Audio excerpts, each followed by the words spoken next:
Hello and welcome back to All About Community. Again, my name is Robert L. Harris and I am your host. When we went to break, we were speaking with Surlene Grant, who is a candidate for the Alameda County Board of Supervisors, District 3. And Surlene, you seem to have a passion. What is your greatest passion if you are elected, or I should say when you are elected to the Board of Supervisors? What will be your greatest passion? There are so many things I feel like I could help people with and do. So I think, you know, my greatest passion is just being there for people, to help people. I've been blessed with just so many opportunities. So you'll have an open door policy? Totally open door. People who know me. You'll have town hall meetings. You want to hear those things? I'll have open door, I'll have town halls, I'll have Zoom meetings, you know, galore. You know, the board is probably going to say, oh, here she goes. The board meets a lot during the daytime. Absolutely. Right? And that's one of the quickest ways not to have some people involved in your meetings, because people work. So that's true. Some of these important meetings, and maybe more. I know some of their important meetings go some for evening 15 meetings. hours. Is that what you're suggesting? Yeah. Well, some of their important so meetings go 15 hours, hours, but maybe some of the important meetings that aren't 15 hours can happen at But maybe 6, meetings shouldn't be 15 hours. Maybe you should get to the point and quit filibustering. That would be wonderful. But they've had a couple recently that I've listened to that have been quite lengthy. Yeah, you were a founder of the, I believe, the African American Business Council, and you were involved, I guess you still are maybe, in business. Is that right? What kind of business are you involved in now? So I have my own practice of environmental communications and public affairs. So I look at the built environment, like where people put housing or transportation, or the new Kaiser Hospital, the old Kaiser Hospital, the new Kaiser Hospital, and how that interacts with the community around it.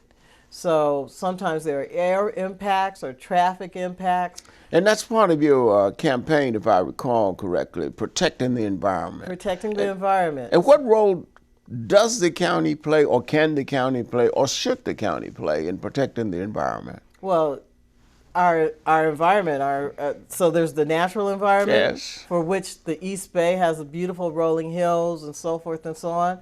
And so the county owns a lot of land and a lot of properties. Like there's a lot of land, the hillsides and whatnot that they own, but there are a lot of properties along the way that they also own.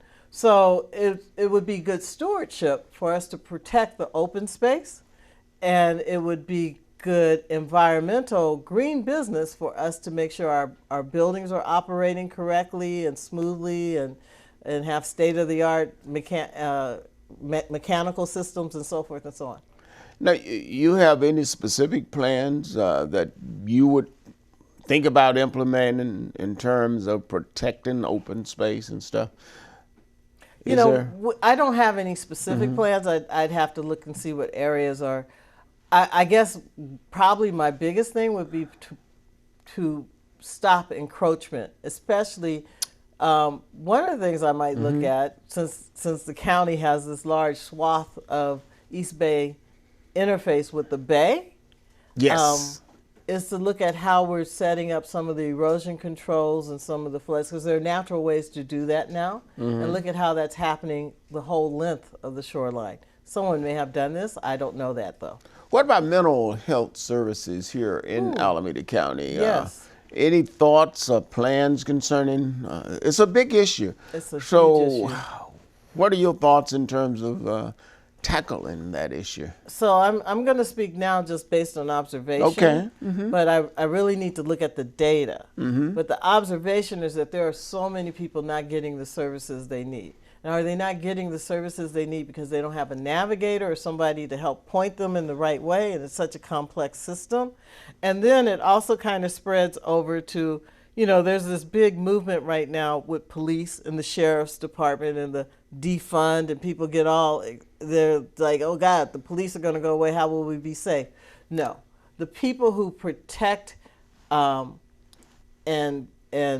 provide public safety, policing with the public safety lens, will keep happening. But some of these things have to happen where we need to shift services so that the people who are in mental health crisis can get the help that they need, and they're not being arrested and given a bed at Santa Rita Jail, so that we have criminalized being mentally ill. You know, I learned something several years ago. I was listening to David Satcher, the former I know who you're talking about. Chief Medical Officer Right. for the United States. United right? States, right. David Satcher was speaking, a Surgeon General. David Satcher was speaking here in Oakland, and he said, you could go to, just like you can go to bed feeling good and wake up with a cold, you can go to bed and wake up mentally ill.